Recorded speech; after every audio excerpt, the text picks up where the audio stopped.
Hallo und herzlich willkommen bei Whisky.de, dem Treff. Hello and welcome to Whisky.com, where fine spirits meet. Just speaking for an hour in German, so yeah, starting in German. Okay, yeah, happy. What are you saying in English? Happy Christmas? Merry Christmas, that's the one. Merry Christmas to you all. And yeah, today we are trying 4 whiskies for a beginner live tasting. So this is always the thought of presenting someone a small gift box of 4 whiskies and a reference to Whisky.com/live, where you can get these 4 bottles for all the people in Netherlands for around 25 euros. And then you can enter the world of whiskey with us today. And a little bit of a pre-teaser. Get yourself some still water, no mineral, low mineral content, like one of these, Evian, these French waters that don't have still water. Still water. Tap water will be fine if there's no chloride in it. I think you can also use distilled water, but yeah. Mm-hmm. Yeah. So, what are we having today? Are we doing a whiskey tasting? No, we're actually doing a premium whiskey tasting. So we're not doing anything from the supermarket to just get drunk, but we are trying something of value, of taste, and having the real single malt Scotch whiskey experience. Of the premium whiskies, about 90% come from Scotland. And the ones that are really good are now the single malt. Back in the days, it used to be blends. Now we're getting into single malt because the distilleries really put their effort into making their whiskey, and a single malt all come from one distillery. So we're trying 4 Scotch whiskies today. So the first question is, what is a Scotch? Scotch stands for Scottish whiskey, and Scottish whiskey has a lot of laws behind that. First of all, a Scottish whiskey has to be matured at least 3 years, but a lot of whiskies are older and they have an age statement on their bottle. Here on the first one, for example, on the Edradour 10, has 10 years, so it has to be at least 10 years, or the cask that goes into making this bottle have to be at least 10 years. Then it has to be made, a single malt has to be made at one distillery, has to be filled at least 40% ABV, distilled at a maximum, not more than 700 liters in an oak container. Matured. And what else is it? It has to be made from barley. In pot stills. That's new from 2009. Yeah, in pot stills now. Mm-hmm. Yeah. So what else? What other whiskey is there? Of course, all the Americans out there, bourbon whiskey. Bourbon whiskey is from America. Is mostly matured in new whiskey casks, but you can do it in also used casks, but the Americans don't do it. It's a lot sweeter because of these new casks. It's made from at least 51% corn. You talked about bourbon. They have to use fresh casks. American whiskey may be used in used casks. I think bourbon can also be used, but nobody does it. They changed that? No, it was always in there, but nobody does that. Everybody does new casks. It's just... There are rules and there are stuff that people do. And I actually do have the title, chapter 25. You can read it all at the ATF rules book. So it's actually not a law, it's just a ATF rule now. Yeah, but back in the days it was an unwritten rule. So everybody does it with a new cask. So maybe that is new as in 2012 or something, I don't know. Mm-hmm. Yeah.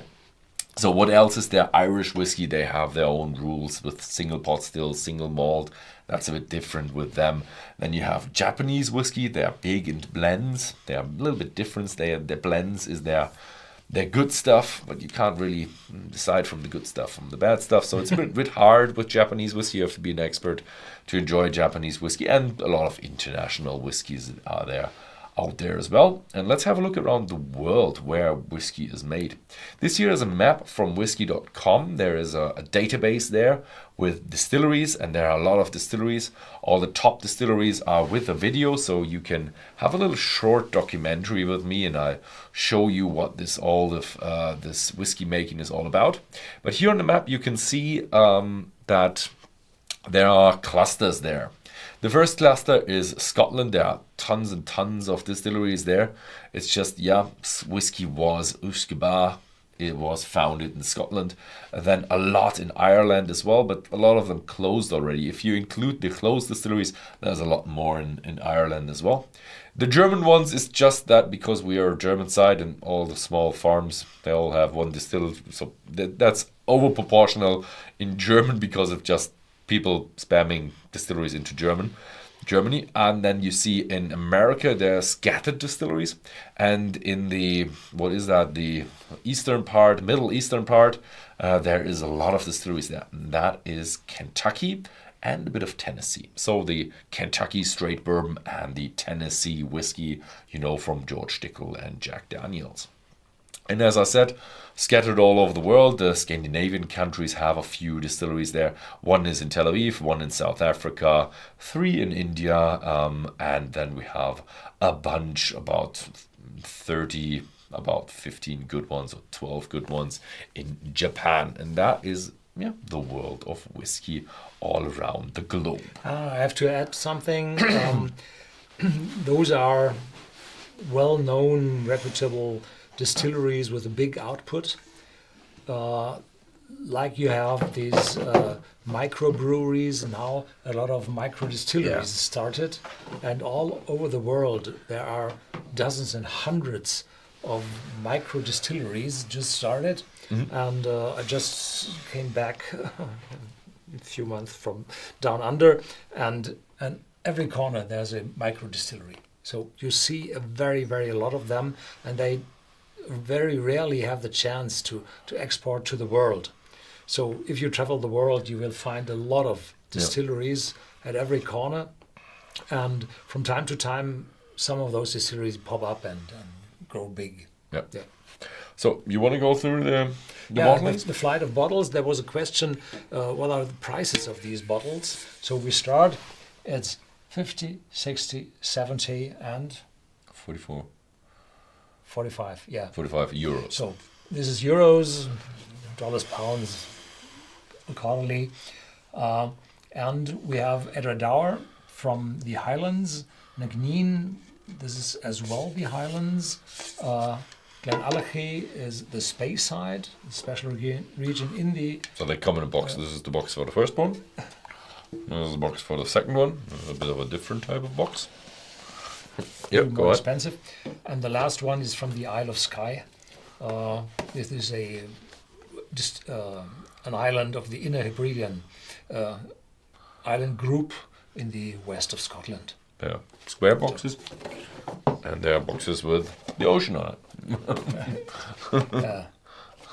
So a lot of whiskies come with boxes. I've had a count through them, about 80 to 90 come in boxes.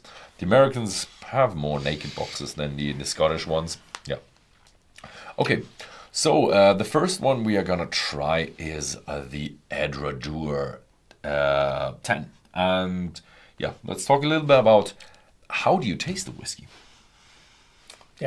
First you have to pour a whiskey, otherwise I can't taste it. Thank you. So first is you have to go to your cupboard and look for a fitting glass. And the glass has a cuppa. Means like a tulip, the shape of a tulip, where you have a big bowl and a smaller outlet, so that the vapors rising from the liquid will intensify at the small outlet. And this is the most important part of a whiskey glass or a spirit glass in a whole, that you have this cuppa where the smell, the aromas are intensified to the top. Then there is a little stem on this glass that I can warm up the whiskey, and the warmer the liquid becomes, the more aromas will rise up from the whiskey, because the vapor pressure, this term from physics, rises with temperature. So putting ice in a whiskey, we later tell that is the completely wrong stuff. If you put ice in a whiskey, forget it. So that you can warm it up. If you have this thick glass bottom, then you can't. Glass is a quite good insulator, so then you can't warm up your whiskey. So glass at the bottom is very weird. It's not fitting. This glass has several specialties as well. It has a lip for the outlet. If the just goes cylindrical to the top or even narrows more and more to the top, then the liquid will pour out in a very thin stream on your tongue, and this will go wide down your throat, and there you taste the most bitterness. So, and this, if you have a lip, the whiskey flows out broad and gives you a much more better feeling on the tongue. So either if you do not have a lip, sip very carefully and spread it in your mouth. With a lip you can be a little bit more, well, casual. Then there's a stem, as I said, but not a long stem, because if you have lots of glasses on the table where you taste different whiskies in parallel, then you might hit a glass and it will fall over, because the cantilever from the center of gravity to the point where it stands is long, and then it will fall over. You know this if you have to wash your clothes when you kick over a red wine glass. So, and then there's a stand which is quite broad, 90% of the thickness, so that the whiskey glass will slide and not turn. So, and then the whiskey glass is made from crystal glass, and this crystal gives the whiskey a special shine. If you have this industrial pressed glass, this shine will never arise from whiskey. I think that's it. Yeah. Yeah. And then, smell. Yeah. Then so pour yourself, if you have the whiskey on hand, pour yourself the Edradour 10, and just write in the comments, what do you smell? Yeah.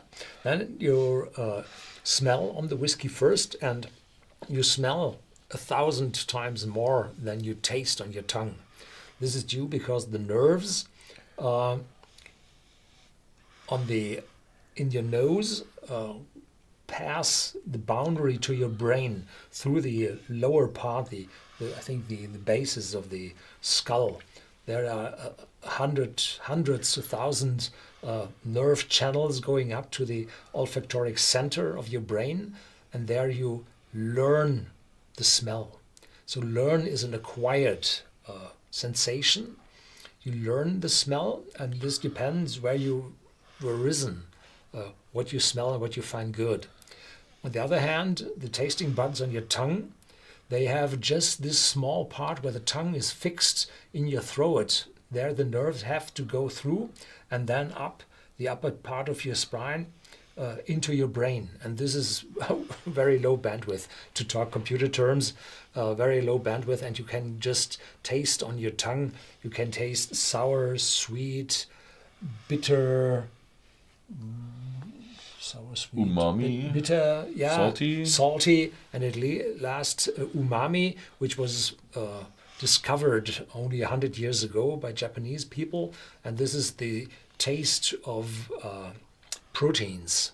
And we have very few special sweet sour sensors, but more than 30 sensors for different umami tastes. So this is our past, where we all were carnivores and had to decide or to differentiate those proteins. And this is the sensation you have during smelling and then tasting. And there's the specialty in our brain.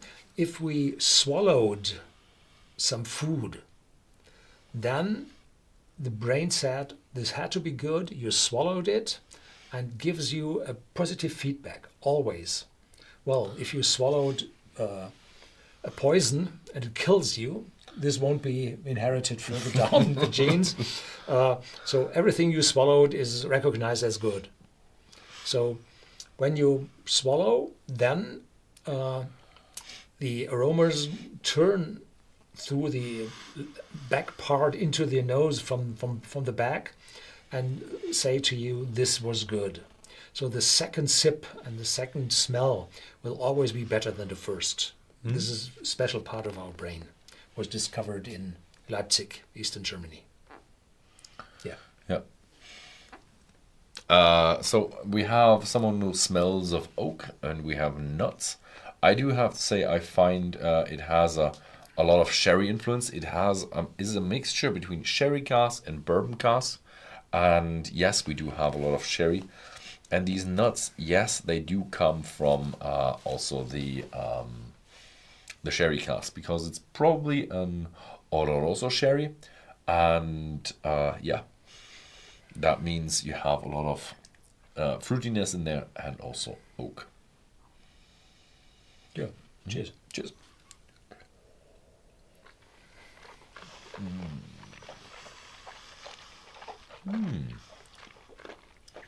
This is one of the best beginner's whiskey you're able to have.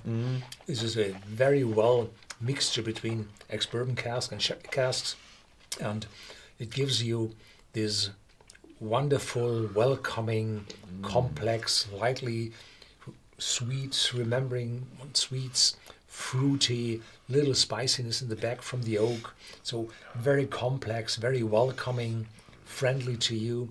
And after you have swallowed it, it takes 30 seconds and then the light sharpness of the alcohol is gone and everything in your mouth is warm and the sherry clads your mouth. And this is, well, really, really wonderful whiskey. Oh, I like it. It's a 40% whiskey, so it is really not as overwhelming as the other stuff we're gonna have later now.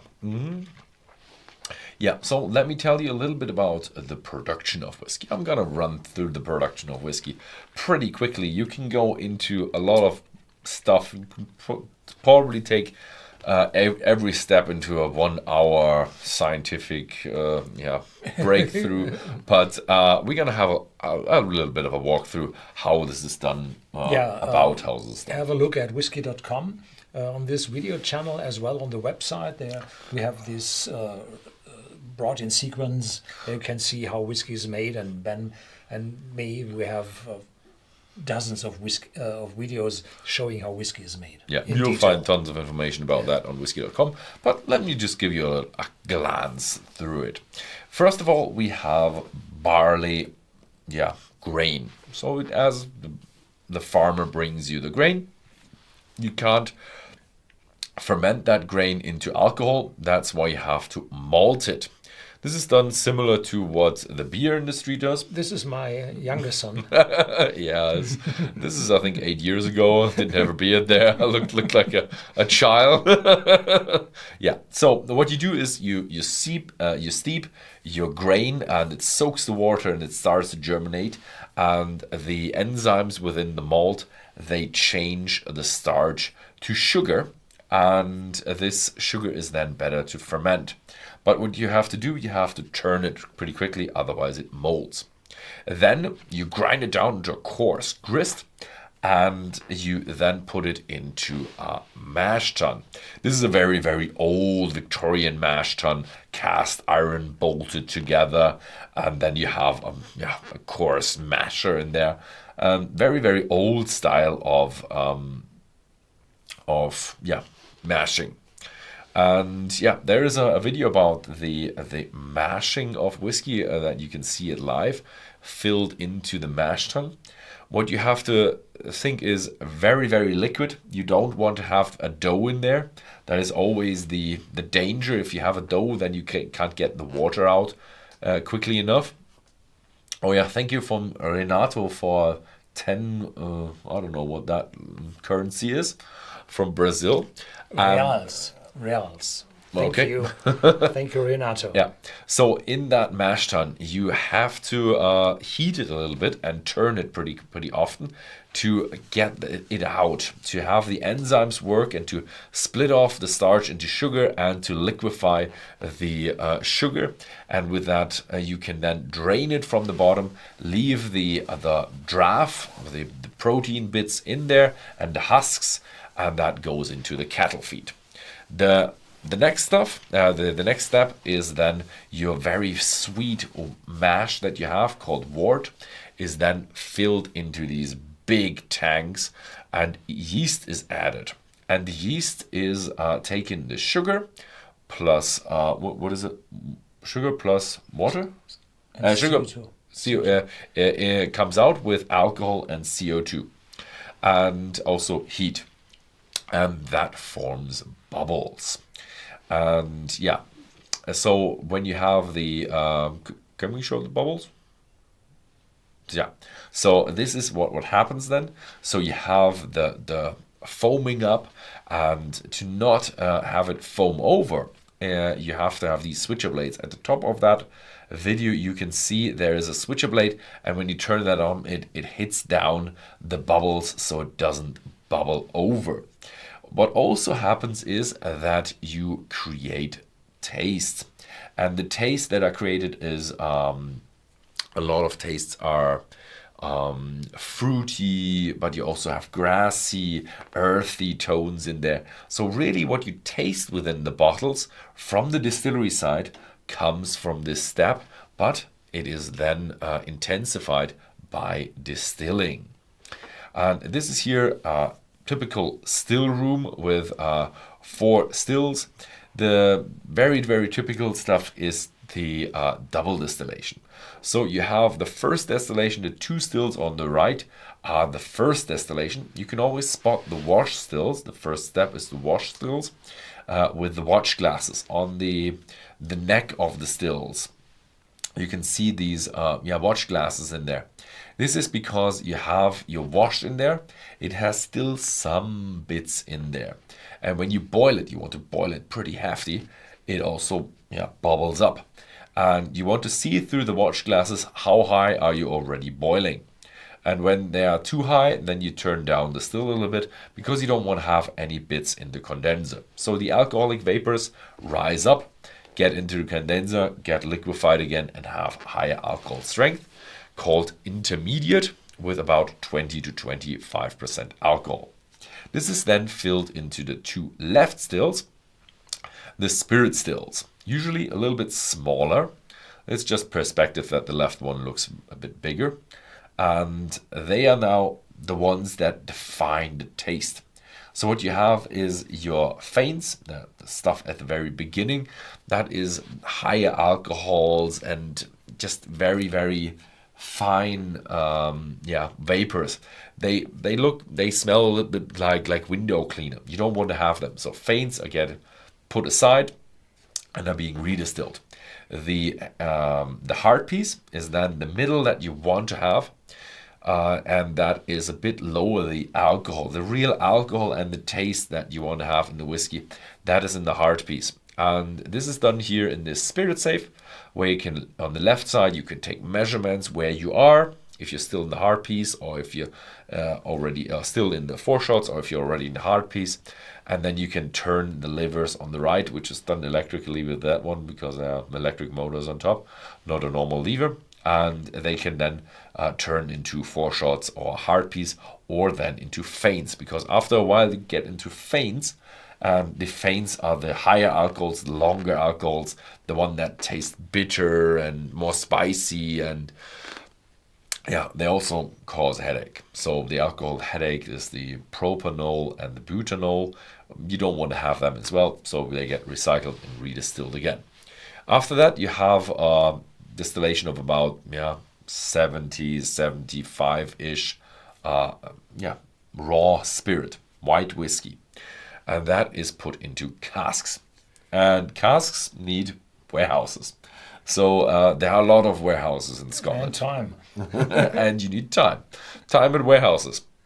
So when you had the exporting figures of alcohol from Scotland? 3 billion bottles a year. 3 billion bottles a year. So if you have whiskey that is about 10 years old that is leaving Scotland, you have to have 10 times the amount of storage space to supply that amount of whiskey. So you can imagine how many casks there need to be stored. So this is a lot of warehousing space in Scotland, in the Highlands. What happens in a whiskey is then shown here. You have the whiskey, the white whiskey, interacting with the cask. And what they get out of the cask is caramel. You have sugar within the wood, and the cask is heated before, so it caramelizes. So actually, that color that you see in a whiskey comes from caramel of caramelized wood sugars, and that is also the taste that you get a lot in the whiskeys. The vanilla, that caramel, that oakiness, that also all comes from the cask. Also, you can use sherry casks, wine casks. I think the one on the left is a wine cask or something. It has a red touch to it. What you then also have is, you usually don't have glass lids. This is just a show cask. You have the alcohol levels falling. So the cask is also evaporating through the cask, some alcohol and water out of the cask. So that's called the angel's share, because the angels get to smell that.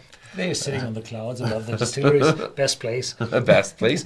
And yeah, so you have the whole level dropping in the cask. So a cask with 30-year-old whiskey is about half full. So just imagine that. You can't have infinite long matured whiskey, because you will lose it all and the cask will be dry and you will have nothing. Yeah, so that was how a cask is, how a whiskey was made or is made.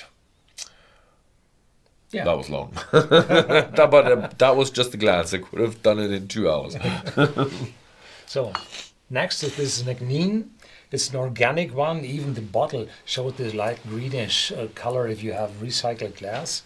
Here we go. And they all run. They run on wood chip firings and recycled glass, and they have heat converters, and they save a lot of water. And yeah, what else? And they measure that trash that goes out of the whiskey distillery. So they are 100% renewable and organic and all the good stuff. Yeah. There are customers for it, and I think it's well done, because it shows that whiskey is not that harmful to the environment as people always say. Yeah. So I think it's good to show what's possible. Yeah.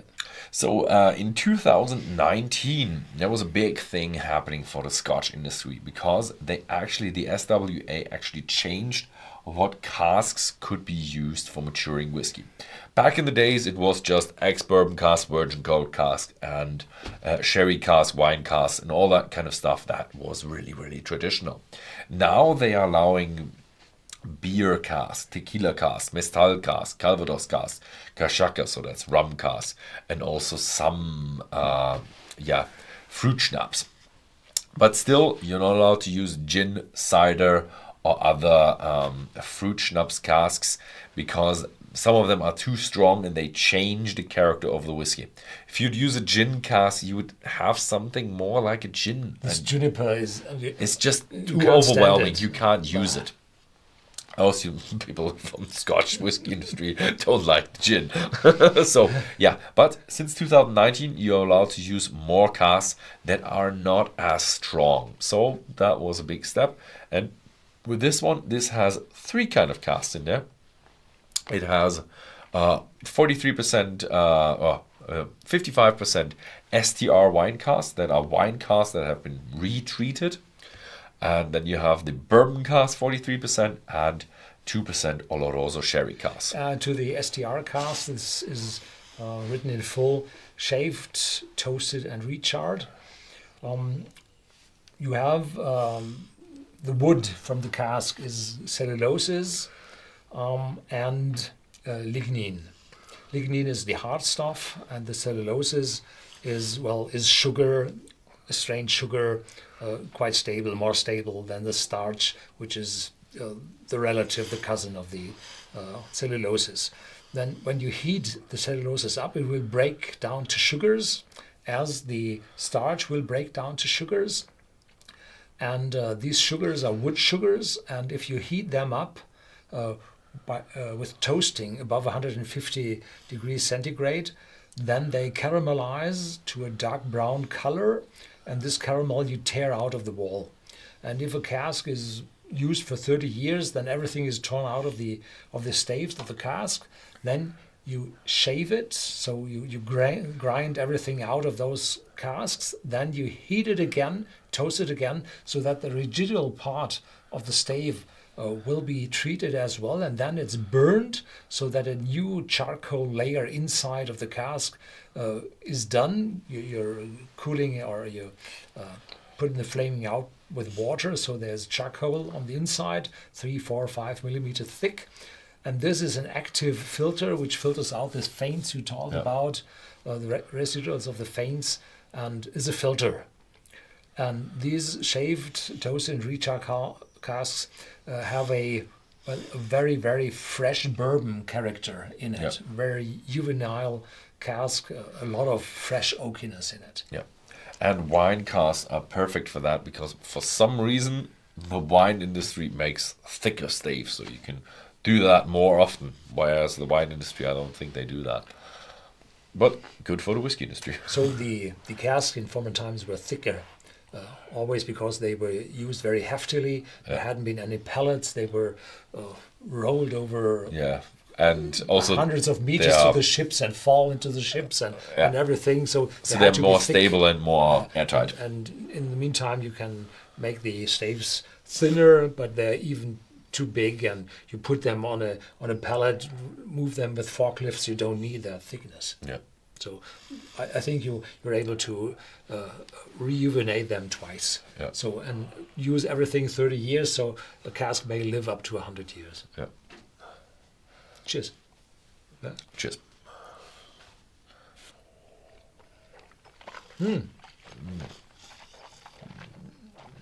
We forgot the nose. You got something in your nose. I hear it.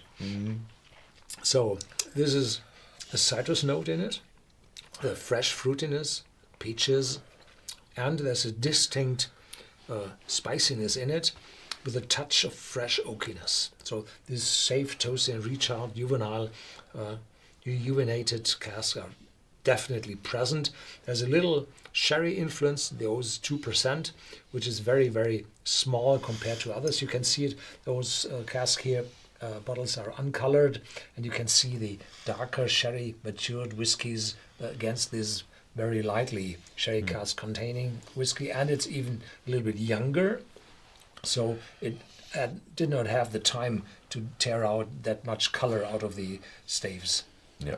So yes, what you feel is a younger whiskey. And what you feel with younger whiskeys, you feel more fresh fruit, more citrus, more, pears, apples usually. This one is a bit tropical fruits with spiciness. So it's a younger whiskey. It doesn't carry an age statement, so it's not 10 years, definitely not. Because I've talked to the distillery and I don't think they're 10 years old yet. Well, maybe the next or the year after. So they are younger. So they're bringing out younger whiskies. So younger whiskey is a bit more fresh and a bit more fruity, and a little bit also can be on the alcoholic side. But this one, nicely done by So it's Annabelle. 46%. Yeah. So 46% transport, a lot more stuff. Yeah. Okay. Good. We've talked a lot about Scotch, and let's have a look what Scotland has with the regions. So here you have a map of Scotland. The colored one is Scotland. The white one in the lower part is England. And we start with the lowlands, where the industrial and civilizatorial center of Scotland was and still is. There's Edinburgh and Glasgow as both main cities. And in former times, all the distilleries had been in the lowlands, and in the highlands, whiskey distilling was forbidden because they weren't able to tax them because it was so remote. So the most was in the lowlands. That changed just a handful survived all those years, but now there are a lot more whiskey distilleries appearing in the lowlands again. Next one in the north is the Highlands, quite a big region, and this is divided in two parts. These Highlands and a white part in it, Speyside. We will come to that later. Please, one picture back again. The Highlands on the east side, they are quite green, and the farmlands and the North Sea. This is smoother. And the western side, you can see those fjords and lochs. This is very rough to the North Atlantic. So there the character of the whiskey is more intense than in the smoother parts of the Highlands. The Speyside in the middle, they used to have 50% of all Scotch malt whiskey distilleries in them. This is the River Spey and all those rivers flowing to the Spey with their smaller creeks flowing to those rivers. This is called the Speyside. This is not completely true. There's some boundaries are a little bit different, but that's the Speyside, the heart of the Scottish whisky industry. And in the meantime, a lot of distilleries appeared again in all the rest of Scotland, so that now the Speyside might be down to 33% of all distilleries in Scotland. Next one is the Isle of Islay. This is yellow, and to the northeast of Islay you see Jura. There's a distillery on it. Further to the right there's Arran. We'll come to those later. And this peninsula directly east of Islay, the Mall of Kintyre, they are a special region we do not show here because they're an old region. An old region. There are only 3 distilleries in it, but there had been times in the 1850s where 35 distilleries produced in Campbelltown, the capital of the Mall of Kintyre. So this was a hefty region, but no, it's minor popular. Then you have the islands around it. If you look at them in a traditional way, they belong all from the tasting and the classification to the Highlands. We see them differently because the character of the whiskey on the islands is different to the mainland, so we count them separately. And there had been 7 districts or regions which they were allowed to put on the bottle for the particular region. So it was Lowland, Highland, Speyside, Campbelltown, Islay, and I think that was it, 5 or 7. And then in 2009 they changed regulations, and now every region may write their region in front of the Scotch whisky term. So now there's no discrimination of regions any longer in Scotland. Yeah, I think that was it with the regions. Yeah. So in terms of what we have here, this is a Highlander. Highlander. But Southern Highlands, I would say. This is Western Highlands. Western Highlands, nearly islands, because it's at the coast. And then we have a Speysider, and this is a typical Highlander. So this is Isle of Skye. Yeah. Isle of Skye. Yeah. So the next thing about whiskey is how do you mix whiskey? That was the question. Do you mix whiskey? And at the beginning, I told you to get some still demineralized or low mineral content water. And so, what do you mix your water with? The first question is Coca-Cola. And the answer is, if you want to get drunk fast and you don't want to taste anything, whiskey taste, then get yourself the cheapest whiskey you can get, put some cola in it, and drink it. It's not for premium whiskey. Coca-Cola is not for premium whiskey, and I can't recommend drink whiskey with Coke at all. But yeah, if you do it, don't do it with Diet Coke, because that is extra horrible. Yeah. The next thing is, do you put ice in your whiskey? Generally, no. Because ice makes the whiskey cold and you can't taste the whiskey then, because your taste buds, as you said earlier, all these taste buds and the whole system in your olfactory system and gets paralyzed when it comes cold and you can't taste it as good. So do you mix it with water? And there's a Scottish saying that goes, never drink whiskey without water and water without whiskey. And yeah, so don't always drink whiskey and just drink your water. Yes, but you can add water to your whiskey if, first of all, the whiskey is too strong. The next whiskey that we have, the Glenallachie 10 years cask strength, batch number 10, is a cask strength with 58.6% ABV, and everybody has their limit. And if you go above the limit, you get burned. It doesn't feel good, and it's just alcoholic. So mine is, I don't know, 52, 54 or something like that. You always said 50. And sometime I went up to 53. But it depends on your mood. And don't do it higher. You can even go with a 48% one. You can add a little bit of water, and sometimes it makes the water better. The whiskey better. No, obviously the water will get better. Yeah. So the next one, the cask strength, is a bit more expensive. This bottle at Whisky.com is around 70 euros in the Netherlands.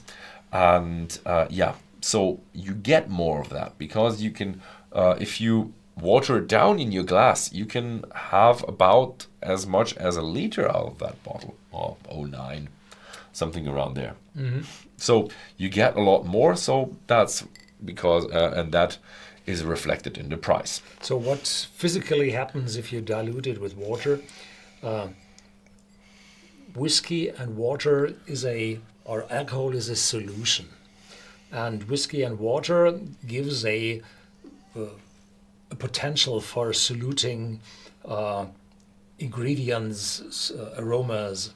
And if you add more water, the capacity for the solution reduces from the alcohol, and those aromas have to rise. So as soon as you add water, the aromas will arise. So after diluting your whiskey with a few drops, just go down a little bit. You can even do it with a 40% or a 46%, go even further down. Then aromas will rise up. And then you have this Cooper-shaped glass, and then you can smell it. Ooh, wonderful. It comes out then. And always smell first undiluted, and then compare the character, what happens if you add a little water, just a few drops, and then a little bit more, and you will reach a point where you have watered it that down that it won't taste any longer. And here in the start, I have a lot of vanilla. A lot of vanilla in it. Fresh, some honey notes. Fruitiness. Kind of cinnamon in it. Yeah. There's a lot more taste in it. As you said, fruits, honey, a little bit of cinnamon note in it. Also some darker fruits, some dried fruits in there as well. Yes, there are a lot more different casks within that bottling. Can I have that on the script again? The casks. Okay, it is a mixture of PX, that's a very, very sweet sherry. Then we have Oloroso sherry, a small amount of virgin oak, which is very, very sweet, also more bourbon than bourbon, and some Rioja cask, which is a strong red wine. Yeah. From Eastern Europe it was, right? Sorry? Rioja is from Eastern Europe, right? No. French? No. Northern Spain, from the Pyrenees. You're good, I guess. It's as good as mine. Oh, as bad as mine. The Herbie on Wheels, Shubahayo, is Irish whiskey from Islay. No, Islay is Scotland. Irish whiskey is from Ireland. Irish whiskey is from Ireland. And there are two Irelands, Northern Ireland and the Republic of Ireland, and both produce whiskey. Oh, it becomes more fresh fruity when you add some water. Tea White Chick. Hello, can you please make a video about Chivas Regal Rice Salute 30? Well, always depends if we get first our fingers on that bottle, and this is always a big price on such a bottle to open it. Yeah. Is the whiskey first filled sherry? Part of it, yes. So there are two ways to produce sherry cask matured whiskey. First is you use just sherry casks. Second is you use first some cask, refilled cask, ex-bourbon cask, something, and then you put it to a finishing period, which might go from 6 months to 6 years, into sherry casks to add this sherry flavor afterwards. Or you have two separate sets of cask, one ex-bourbon cask, one ex-sherry cask, and then you mix them after maturation together how you like it. So that several ways to do it, and if you have a first fill sherry cask for 10-15 years, this is really hefty. So most of the whiskey producers use second fill sherry cask, third fill sherry cask as well, to do not have the whiskey overwhelming with those sherry smells and tastes. Oh, I like it. It really has a lot to offer. There's so many accents in there, and I've just added the perfect amount of whiskey water. It was just a very small. Sepp Blatter asks, is each barrel aged for 10 years? This is the difference. If you have a finishing, then you can have 6 years maturation in ex-bourbon cask, 4 years maturation, then after refilling in ex-sherry cask, and then you have those 10 years you write on the bottle. If you mix ex-sherry casks and ex-bourbon casks together, then each of those casks have to mature for 10 years. So the rule is the youngest cask must be 10 years. You can use everything that's older than 10 years. Or the other way around, every drop of whiskey has to mature at least 10 years in the cask. Yeah. Or the given number of years on the label. So even in different casks. In different casks, yeah. In sequence. Oh, the youngest cask, yeah. The youngest whiskey has to be at least 10 years in the cask. So, cheers. Cheers.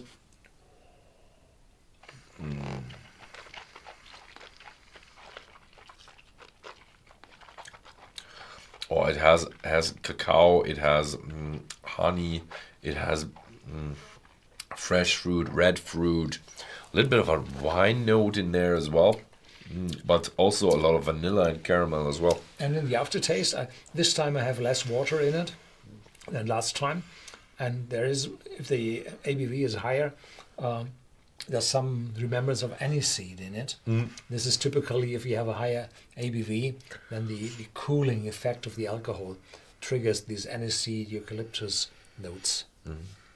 Yeah, I like it. So if you have these whiskies at home, if you have your cask-strength whiskey, you can still vary a little bit with that water. If you have watered it down too much, you can add a little bit back again to get the ABV higher, which is difficult, but you can also empty the glass and start all over again. Yeah. So play around a little bit with that last whiskey, and I'm gonna tell you about the next whiskey. So what we've chosen is a cask strength, a little bit of cask variation, and the last one is the one that is the smoky one. Also a little bit of a cask variation. So this time we have a lot of cask variation here on the cask. And the smoky stuff is actually made a little bit different.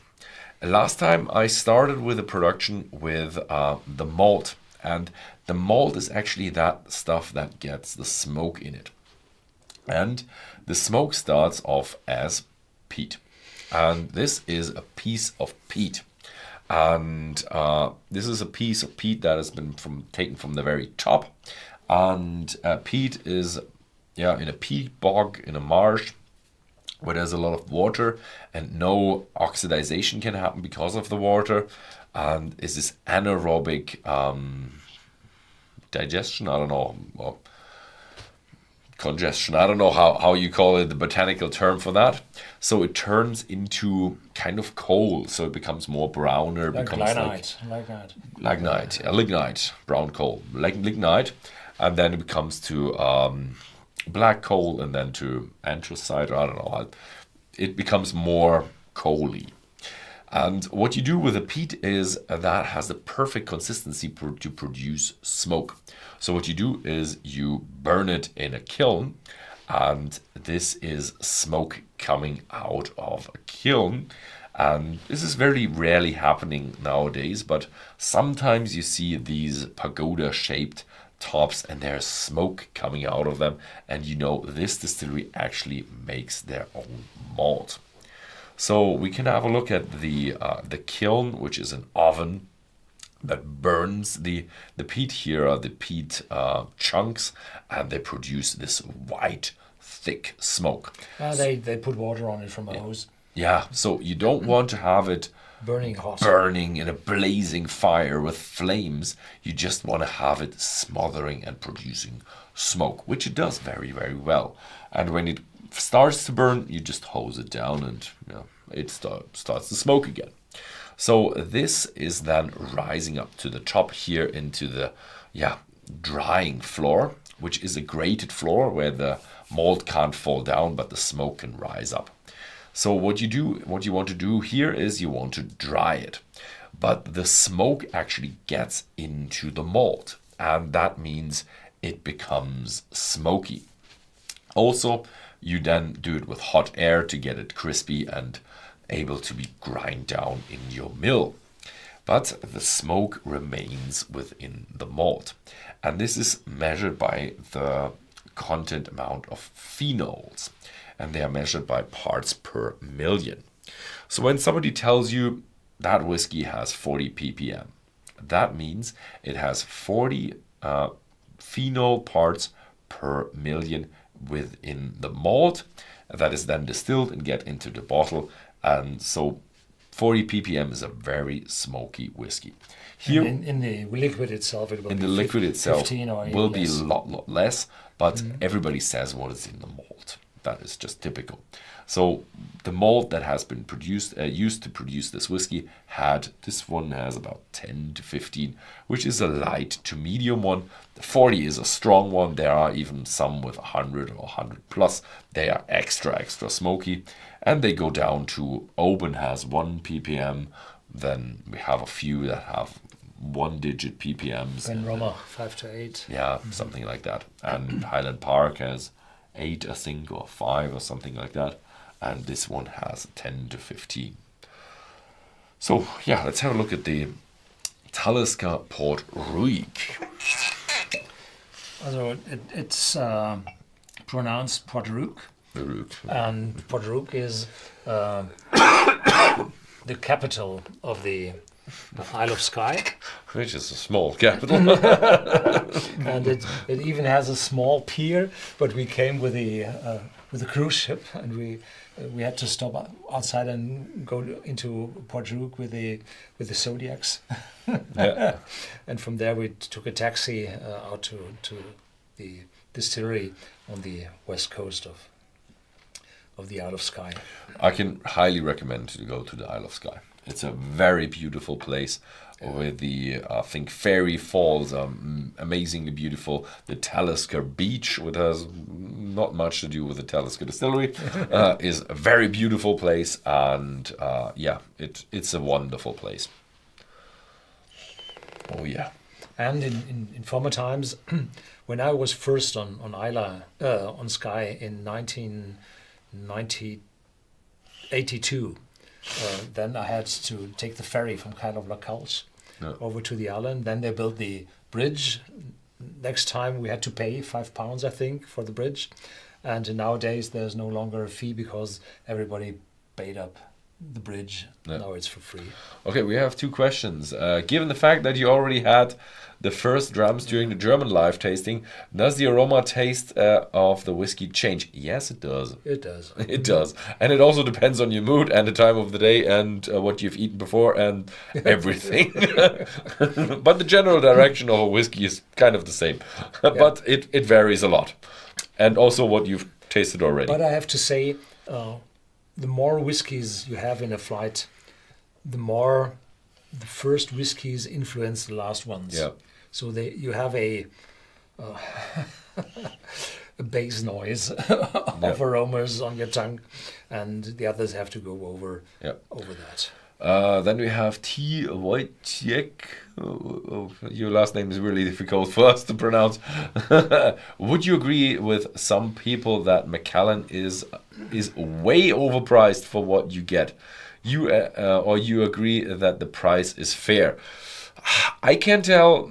It's hard for me because we are whiskey traders and we work together with our suppliers, the distilleries, and we don't want to say anything about that. But yes, Macallan whiskey are very, very high priced, and I would say better value for money you can get at some other distilleries. But the Macallan whiskies are very, very excellent whiskies. I would discuss it differently. Okay. This is the problem. How high is the demand and how high is the supply? Yeah, that is always the problem. And if the demand is that high as it is, then you have to raise the price. How would you just otherwise decide who would get a bottle and who not? Yeah, so the thing is, what I think was the mistake from Macallan was they discontinued their old still house and started with a new still house, and then now they can produce 15 million instead of 10 million. So, or 11 million, I think it was before. So, why not go for 26 million with the old still house? I know it would have been legal. They just said, oh, it would be illegal. No, they had to apply for a second license. Yeah, but a lot of distilleries do that. Edradour did that. Yeah. And a lot of other distilleries do that. Why not Macallan? I don't know. It's strange. Why have the new Talisker Distiller editions no longer vintage? Is the whiskey no longer 10 years old? I asked myself the same, and the demand for those whiskies was very, very high. And I think they had the problem that the supply from year to year wasn't that high, and they had to mix different vintages to meet the demand. I don't think that they became much younger or even younger, but they do no longer had the chance to supply every year the full amount, and it's always bad if you have these big mega corporations and the controller says, why do you have 2 million more in revenues? Why do you have 3 million less? Even worse. So they try to flatten that out. And this is, I think, weird. That means if you have managers which stay in the job shorter than the whiskey matures, always bad for a company. The best thing I've heard about a story from somebody from production who was on a team call with someone from sales, and they were like, this 16-year-old whiskey, that sells really good. Can we produce more of them? And they're like, yes, we can. And it's like, how long do you need for that? And they're like, it says 16 on the bottle. What do you think? 16 years. And it was like, oh, really? Yeah, this is... When it says 16 years in a bottle, how long do you think it needs to produce? Yeah, cheers. Cheers.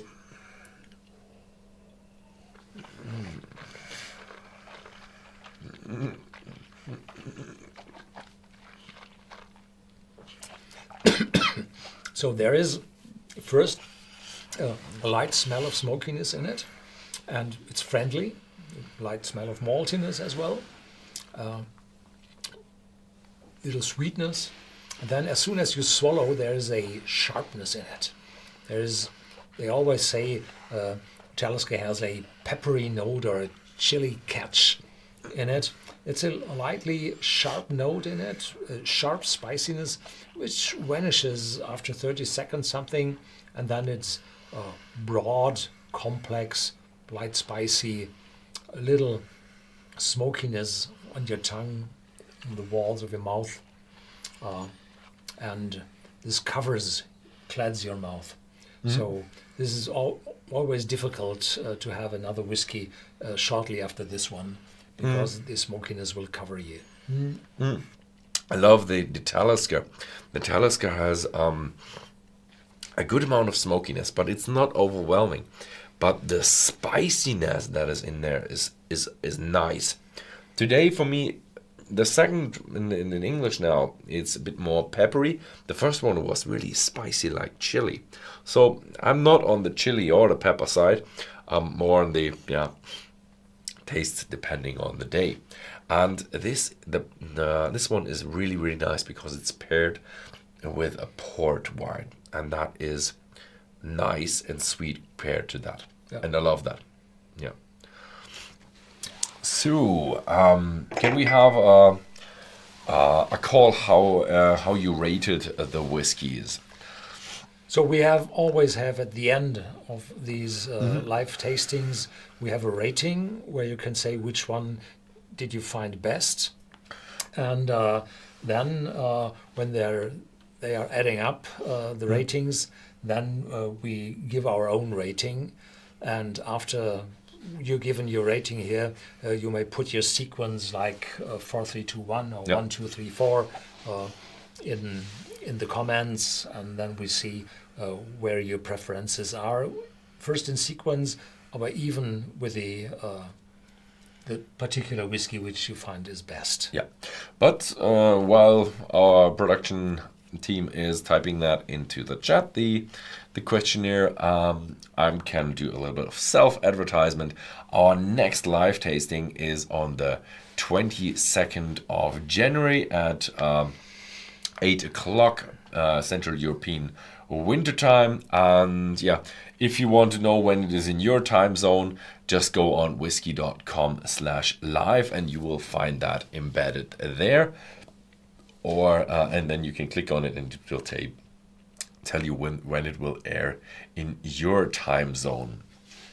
So let's talk about the sequence of how good which whiskey was. And it changed a little bit for me. Yeah? Yes, it changed a little bit for me. I always let some whiskey in the glass so that I have a last smell on it. A lot more vanilla in it. It's really bugging me that I'm my number 4 is really bugging me because I love that whiskey so much, and I know the master distiller or the isn't she the master distiller or the owner of the distillery, and she does such a good whiskey, but it's just that we have such high class material here on the cask. So for me, I'm starting with Glenallachie now. Mm-hmm. It just was such a complexity in there. Then we have the Talisker and the Edradour and the Nc'nean, but I do love the Nc'nean. It really bugs me that I have to give the 4th place. So I have 3-1, 4-1, and I'm really also very unsatisfied because the Talisker Port Ruighe was always one of my very best. Okay, but it was not your first now. Not my first. Oh, but you were also third, with even the third, because third. the Glenallachie and the Edradour were so good. I love the Edradour as well. The Edradour is such good whiskey, but still the chat is taking a little bit less of the Talisker as in the German one. It's a head-to-head for the first place and not the second place this time. Yeah, so Port Ruighe is. Mm-hmm. Sepp Blatter, he's tasting with us 4-1-3-2. Okay. He was really... No. 4-1-3-2. Yeah, okay. Nc'nean comes in last. Which is really a shame because it's such a upstart distillery. Also, Port Ruighe, in the end, got some kick to 42. Yeah. So it was always my very, very best. But today, the Glenallachie and the Edradour. So probably somebody had... What did we have for dinner? So I had nothing. No. Okay. So we ate too much over Christmas. So eating too much over Christmas is a problem. Yeah. Cloudy McCloud, congrats to 100k subs. Yeah, here we have our play button. Yeah, I love that. And the com channel is really taken up, but unfortunately not with the live tastings yet, because I think you all scattered around the and we're the not globe. shipping everywhere on the globe. We're not shipping everywhere on the globe as well. Also, but I don't think that so many people at 3 o'clock in the night think themselves, yeah, let's get up and join Morst and Ben for some whiskey. Yeah, so if you look later on, the the views on the international live tasting are far higher than the local one. Yeah, the thing is, if you would want to do that, you'd have to do like 4 tastings or something like that. But it's just not possible. Two tastings are hefty enough. Give us a thumbs up now that our channel gets promoted. Oh yeah, that would be nice. Yeah. If you like the video, then please give it a thumbs up. And I think we're through with it now. Yeah, and the time just a little bit over an hour. It's okay. So thank you very much for watching. And if you like this video, then please feel free to share it with your friends. Thank you very much for watching, and see you next time.